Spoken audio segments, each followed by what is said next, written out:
Hello friends, welcome to the success केंद्र।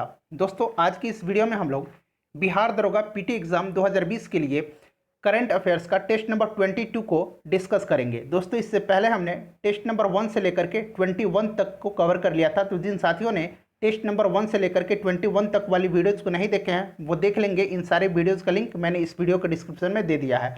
और friends, अगर चैनल पर आप नए हैं तो सब्सक्राइब कर लीजिए और इस बेल आइकन को जरूर दबा लीजिएगा, ताकि जब भी मैं बिहार दरोगा प्रारंभिक परीक्षा 2020 से संबंधित कोई वीडियो अपलोड करूं तो उसका नोटिफिकेशन आपके पास तुरंत पहुंच जाए। तो चलिए फ्रेंड्स, बिना देरी किए आज का सेशन शुरू करते हैं।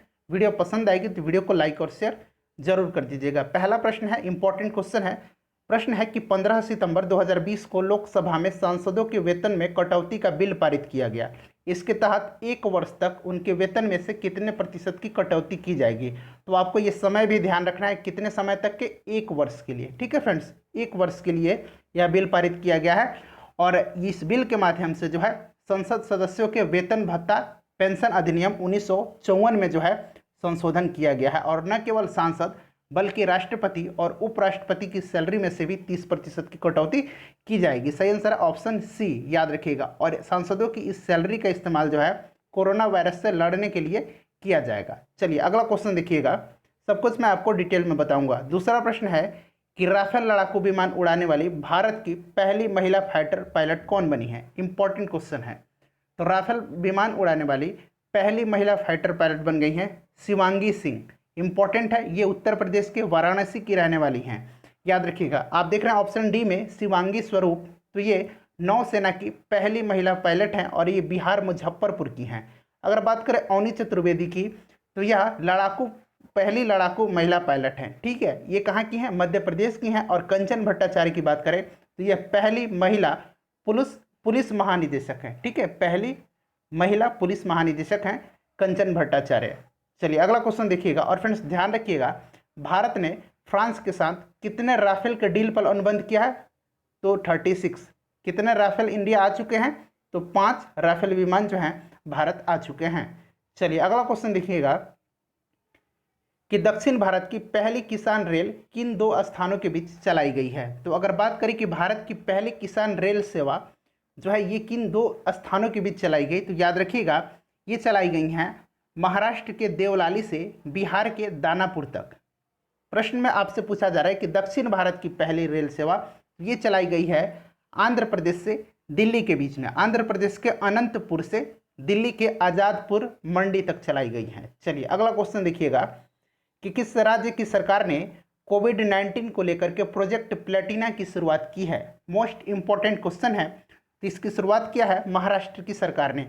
महाराष्ट्र के मुख्यमंत्री श्री उद्धव ठाकरे ने इसे लॉन्च किया है और यह दुनिया का सबसे बड़ा प्लाज्मा ट्रायल प्रोजेक्ट है। इसके तहत गंभीर रूप से बीमार कोविड-19 के मरीज का इलाज प्लाज्मा थेरेपी के माध्यम से किया जाएगा। और फ्रेंड्स, आप लोग कमेंट करके बताइए कि महाराष्ट्र के राज्यपाल कौन है, यानी कि महाराष्ट्र के गवर्नर कौन है। चलिए अगला क्वेश्चन देखिएगा फ्रेंड्स कि आयरलैंड के नए प्रधानमंत्री के रूप में किसे नियुक्त किया गया है। तो कल हमने चर्चा किया था कि फ्रांस के नए प्रधानमंत्री कौन बने हैं, तो ये बन गए थे जैन कैस्टेक्स। ठीक है, अगर बात करें मिखाइल मिशुस्तिन की, तो ये कहाँ के प्रधानमंत्री हैं, ये रूस के प्रधानमंत्री हैं।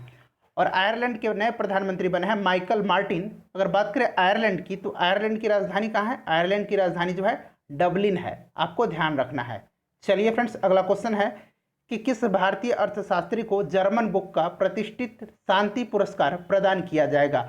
इंपॉर्टेंट क्वेश्चन है, मोस्ट इंपॉर्टेंट क्वेश्चन है, आपके आगामी सभी परीक्षाओं में पूछा जाएगा, क्योंकि यह पुरस्कार जो है जर्मन बुक का प्रतिष्ठित शांति पुरस्कार प्रसिद्ध अर्थशास्त्री अमर्त्य सेन को दिया गया है। ध्यान रखिएगा। अगर बात अमर्त्य सेन की करें तो इनका जन्म जो है कब हुआ था, तो 1933 में पश्चिम बंगाल के शांति निकेतन में हुआ था।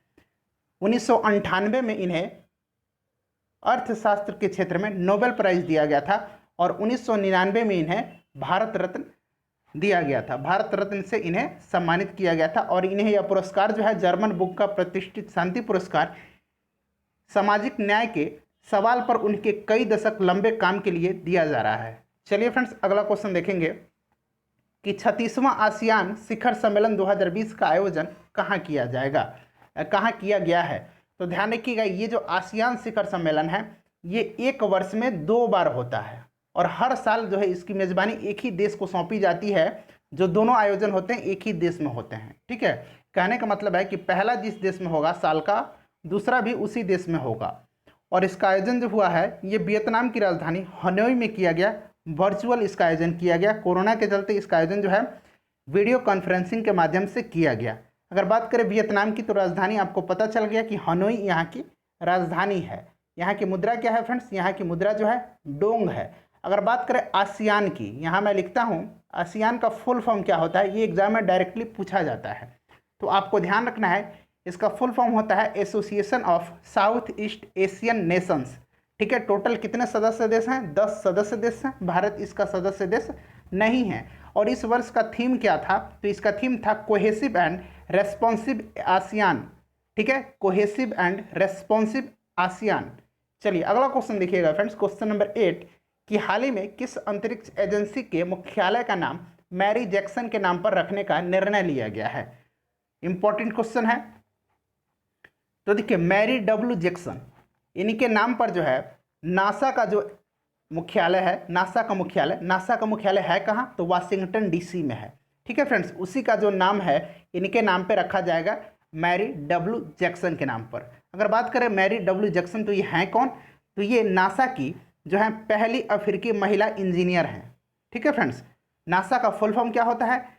नासा का फुल फॉर्म होता है national aeronautics and space administration, याद रखिएगा। चलिए अगला क्वेश्चन देखिएगा। नेक्स्ट क्वेश्चन है कि विश्व शरणार्थी दिवस 2020 किस तिथि को मनाया गया? इंपॉर्टेंट क्वेश्चन है। तो ये मनाया गया 20 जून के। ऑप्शन ए जो है सही आंसर हो जाएगा। और इसकी थीम क्या थी? तो इसकी थीम थी एवरी एक्शन काउंट। ठीक है, यहाँ मैं लिख देता हूँ, छोटा सा है नाम, एवरी एक्शन काउंट। ठीक है फ्रेंड्स, याद रखिएगा। और ये मनाया क्यों जाता है? तो ध्यान रखिएगा, इसका उद्देश्य जो है विश्व भर में शरणार्थियों की स्थिति के प्रति जागरूकता फैलाना है। नेक्स्ट क्वेश्चन देखिएगा कि जनवरी 2020 में भारत ने हारमुज शांति पहल में हिस्सा लिया। इसका आयोजन जो है कहाँ हुआ था? तो देखिए आपने हारमुज नाम सुना होगा, हारमुज जल संधि सुना है, मुझे विश्वास है कि आपने सुना होगा। देखिए ये हारमुज जल संधि जो है ये फारस की खाड़ी और ओमान की खाड़ी को जोड़ती है और ओमान और ईरान के जो स्थल खंड हैं उनको अलग करती है। ठीक है, तो यही है हारमुज शांति पहल। इसका आयोजन हुआ था ईरान की राजधानी तेहरान में। ठीक है फ्रेंड्स, कहाँ हुआ था? ईरान की राजधानी तेहरान में। और ध्यान रखिएगा कि ईरान की बात आई है तो हाल ही में ईरान ने जो है अपना नौ सैन्य उपग्रह नूर को जो लॉन्च किया, अपना सैन्य उपग्रह, नौ सैन्य नहीं सैन्य उपग्रह नूर लॉन्च किया है। इंपॉर्टेंट है, ध्यान रखिएगा। चलिए फ्रेंड्स अगला क्वेश्चन देखते हैं। और ईरान के राष्ट्रपति कौन है? हसन रूहानी हैं, ध्यान रखिएगा। भारत का पहला जीवित पाक कला संग्रहालय किस राज्य में स्थापित किया जाएगा? इंपॉर्टेंट है, तो इसका स्थापना कहाँ होगा? कर्नाटक में होगा। चलिए अगला क्वेश्चन देखिएगा कि जनवरी 2020 में केंद्र सरकार और ब्रू जनजाति के बीच 23 साल पुराना शरणार्थी संकट को समाप्त करने हेतु समझौता हुआ है। बताना ही है आपको कि ब्रू जनजाति का संबंध किस राज्य से है। इंपॉर्टेंट क्वेश्चन है। तो देखिए इस समझौते के अनुसार 34 साल जो है जो 23 साल पुराना था विवाद, उसका समझौता हुआ है। और इसके अनुसार जो है 34,000, ठीक है 34,000 ब्रू शरणार्थी जो थे, ब्रू जनजाति के शरणार्थी त्रिपुरा में ही उनको बसाया जाएगा। साथ ही उन्हें सीधे सरकारी तंत्र से जोड़ करके राशन, यातायात, शिक्षा आदि की सुविधा प्रदान कर उन्हें पुनर्वास में सहायता प्रदान की जाएगी। तो ये जो है मेनली ये कहाँ के थे? ये जो थे ये मिजोरम के थे। ठीक है, लेकिन वहाँ पे जब जातीय तनाव हुआ तो ये लोग शरण कहाँ ले लिए? ये शरण ले लिए त्रिपुरा में। ठीक है, और त्रिपुरा में इनको किस नाम से जाना जाता है? इन्हें रियांग कहा जाता है। ठीक है, रियांग के नाम से भी जाना जाता है, ये भी आपको ध्यान रखना है। तो ये संबंधित है दोनों राज्यों से, त्रिपुरा और मिजोरम। तो ऑप्शन डी जो है सही आंसर हो जाएगा, बी और सी दोनों। चलिए अगला क्वेश्चन देखिएगा कि हाल ही में किस राज्य को छठी अनुसूची में शामिल करने की मांग की जा रही है? तो फ्रेंड्स कल मैंने इस प्रश्न का चर्चा किया था, आज आप लोग कमेंट करके बताइए इसका आंसर। नेक्स्ट क्वेश्चन देखिए कि किस भारतीय हवाई अड्डे को देश का पहला सिंगल यूज प्लास्टिक मुक्त हवाई अड्डा घोषित किया गया है? मोस्ट इंपॉर्टेंट क्वेश्चन है। तो ये किसको किया गया है? ये किया गया है इंदिरा गांधी अंतर्राष्ट्रीय हवाई अड्डा। और ये कहाँ है? ये नई दिल्ली में है, ध्यान रखिएगा। चलिए, और छत्रपति शिवाजी महाराज अंतर्राष्ट्रीय हवाई अड्डा ये कहाँ है? महाराष्ट्र में है, मुंबई में है। चलिए अगला क्वेश्चन देखिए। और फ्रेंड्स इससे पहले जो हम लोगों ने प्रैक्टिस सेट 1 से लेकर के 15 तक को कवर कर लिया था, तो जिन साथियों ने नहीं देखा है प्रैक्टिस सेट वो देख लेंगे। इन सारे सेटों में हम लोगों ने टोटल 100 प्रश्न कवर किए हैं, जैसे कि आपके एग्जाम में प्रश्न पूछे जाएंगे। चलिए क्वेश्चन देखिएगा 15 नंबर कि वर्ष 2020 में अमेरिका में होने वाले राष्ट्रपति चुनाव में किस भारतीय मूल की महिला को उपराष्ट्रपति के रूप में चुना गया है? तो देखिए यहाँ जो है 2 ही पार्टियाँ हैं, डेमोक्रेटिक पार्टी और रिपब्लिकन पार्टी। होता यूँ है कि यहाँ के जो डेमोक्रेटिक पार्टी है और रिपब्लिकन पार्टी है, इनके जो राष्ट्रपति के उम्मीदवार होते हैं ना, ये अपने से जो है एक उपराष्ट्रपति चुन लेते हैं। तो डेमोक्रेटिक पार्टी के राष्ट्रपति पद के जो उम्मीदवार हैं जो बाइडेन, कौन है? जो बाइडेन हैं। इन्होंने भारतीय मूल की कमला हैरिस को जो है उपराष्ट्रपति चुना है। अगर वहीं रिपब्लिकन पार्टी की बात करें तो रिपब्लिकन पार्टी के कैंडिडेट कौन है राष्ट्रपति के? डोनाल्ड ट्रंप हैं, और इन्होंने उपराष्ट्रपति पद के लिए माइक पेंस को चुना है। किनको चुना है? माइक पेंस को चुना है, ध्यान रखिएगा। चलिए अगला क्वेश्चन देखेंगे कि किस राज्य में भारत के सबसे लंबे नदी रोपवे का निर्माण किया जा रहा है? सबसे लंबा है इसीलिए इंपॉर्टेंट है। तो ये कहाँ किया जाएगा? ध्यान रखिएगा। तो ये किया जाएगा असम में, ब्रह्मपुत्र नदी के लिए इसका निर्माण किया जाएगा, और यह ब्रह्मपुत्र नदी के 2 किनारों को आपस में जोड़ेगा। चलिए सही आंसर हो जाएगा इसका ऑप्शन सी, असम में।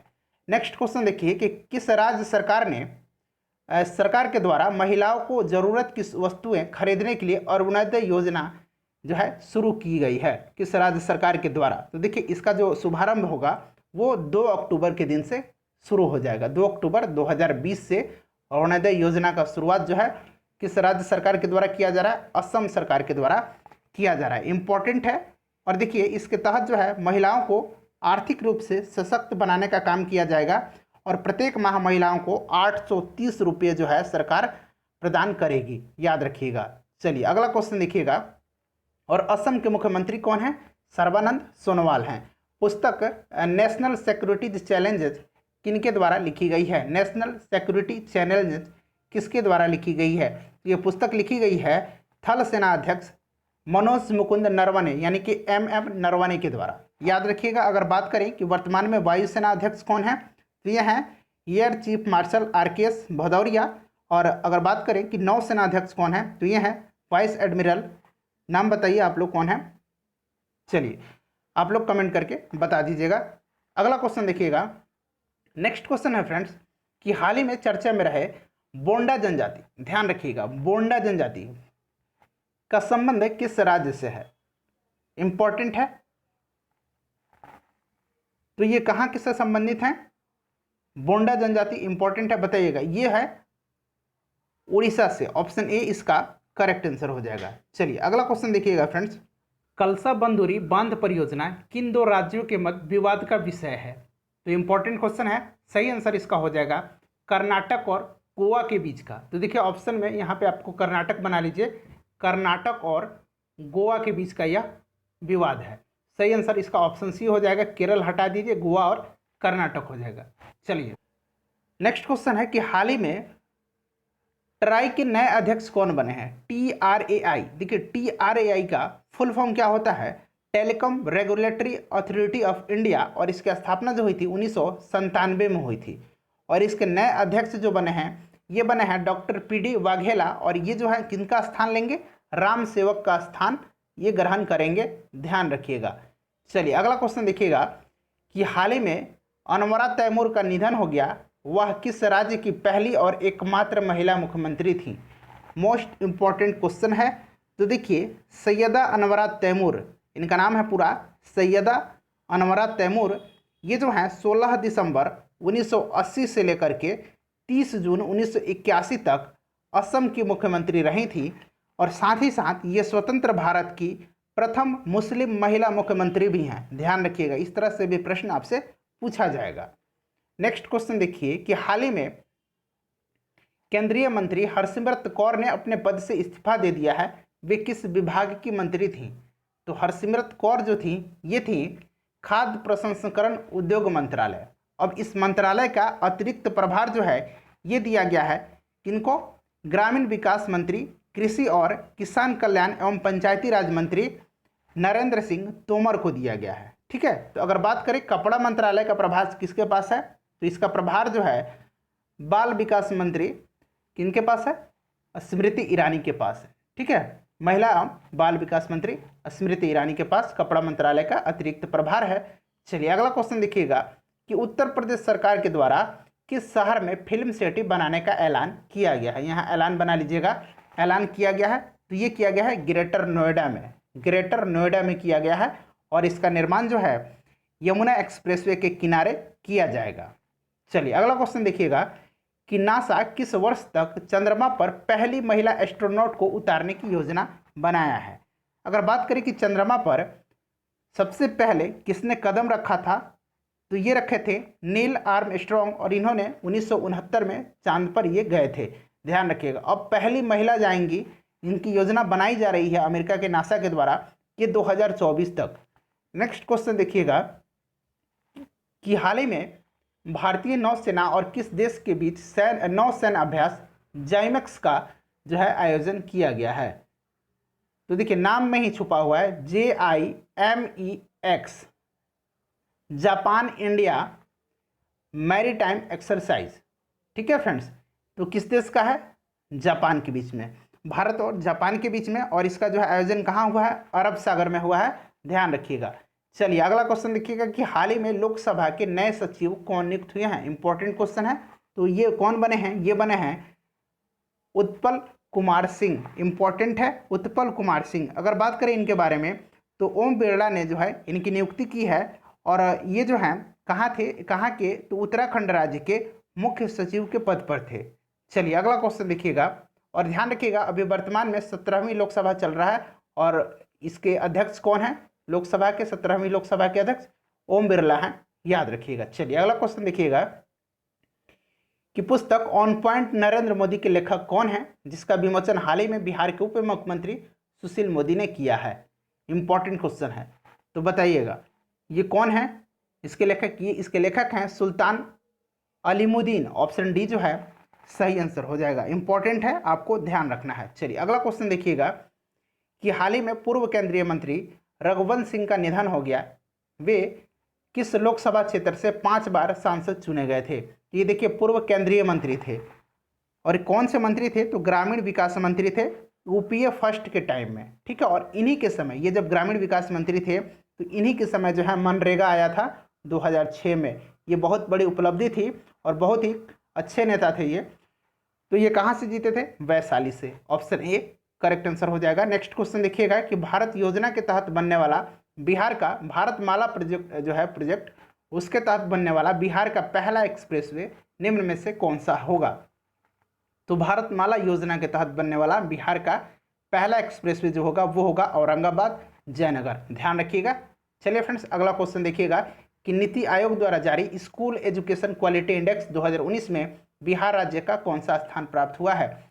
कल हम लोगों ने चर्चा किया था और टेस्ट के तौर पर आप इसका आंसर कमेंट में देकर अभी बता दीजिए। चलिए अगला क्वेश्चन देखिए कि हाल ही में बीसीसीआई की पहली महिला चयन समिति की बीसीसीआई की महिला चयन समिति की नई अध्यक्ष कौन बनी है। तो बीसीसीआई की महिला चयन समिति की नई अध्यक्ष कौन बनी है, इसका भी आंसर आप लोग कमेंट करके बता दीजिएगा। और हमारा अगला वीडियो जो होगा वो टेस्ट नंबर 23 होगा। जिन लोगों ने टेस्ट नंबर 1 से लेकर के 21 तक और साथ ही साथ प्रैक्टिस सेट हमारा 1 से लेकर के 15 तक वाली वीडियोज़ को नहीं देखा है वो देख लेंगे, सबका लिंक डिस्क्रिप्शन में है। और पढ़ाई करते रहिए, अपना ख्याल रखिए, सुरक्षित रहिए। मिलते हैं नेक्स्ट वीडियो में। Thanks for watching.